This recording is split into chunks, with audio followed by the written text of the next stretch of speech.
Assalamualaikum warahmatullahi wabarakatuh. Perkenalkan, kami dari 12 IPA 3. Saya Yusnur Rahma, saya Alfiati, ingin mempelajari sejarah Keraton Kasepuhan.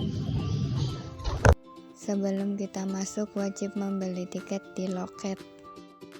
Keraton Kasepuhan merupakan salah satu dari bangunan peninggalan Kesultanan Cirebon yang masih terawat dengan baik, seperti halnya keraton-keraton yang ada di wilayah Cirebon. Panepuh pangadatnya keliling bangunan ini adalah untuk pejabat Pancalimat, terdiri dari Demang Dalem.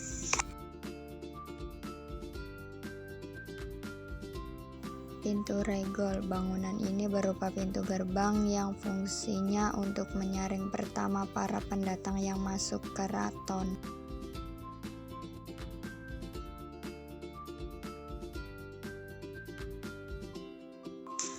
Langgar Agung adalah tempat sholat sultan dan keluarga dibangun pada abad 16.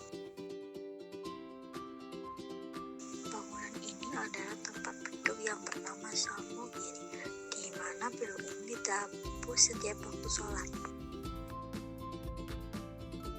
Ini adalah lawang atau pintu geledegan. Bangunan ini berupa pintu gerbang yang dijaga oleh penjaga dengan suara yang besar seperti petir atau geledek, dan di depannya berupa taman bundaran Dewandaru. Taman berbentuk bundar dan dikelilingi pohon dewandaru yang wangi. Di bagian tengah Taman Dewandaru ada 2 ekor patung macan putih.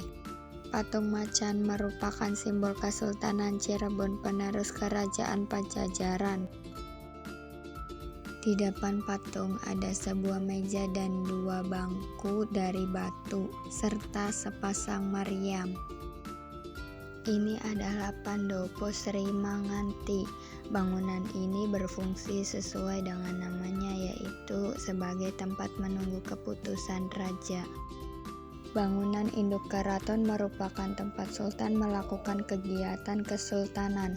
Di dalam bangunan ini terdapat beberapa ruangan dengan fungsi yang berbeda, di antaranya Jinem Pangrawit berfungsi sebagai tempat Pangeran Pati dan Wakil Sultan dalam menerima tamu. Nama Jinem Pangrawit berasal dari kata jinem, bahasa Indonesia tempat tugas, dan pangrawit atau rawit bahasa Indonesia kecil dan bagus.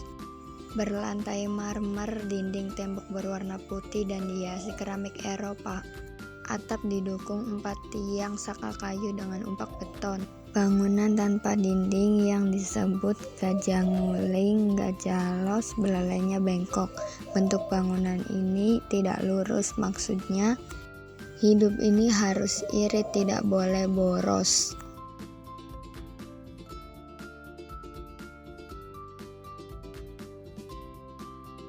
Pintu Buk Bacem. Bangunan ini untuk masuk ke dalam arum tempat tinggal putra dan putri sultan yang belum menikah.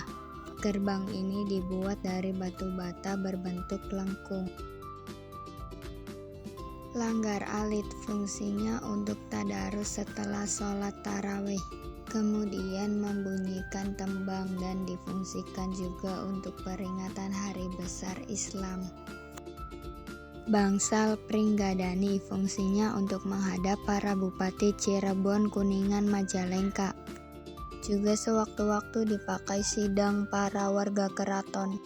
Di sebelahnya ada Bangsal Prabayaksa, yang artinya sayap dan jasa. Besar berarti bahwa sultan melindungi rakyatnya dengan kedua tangannya yang besar.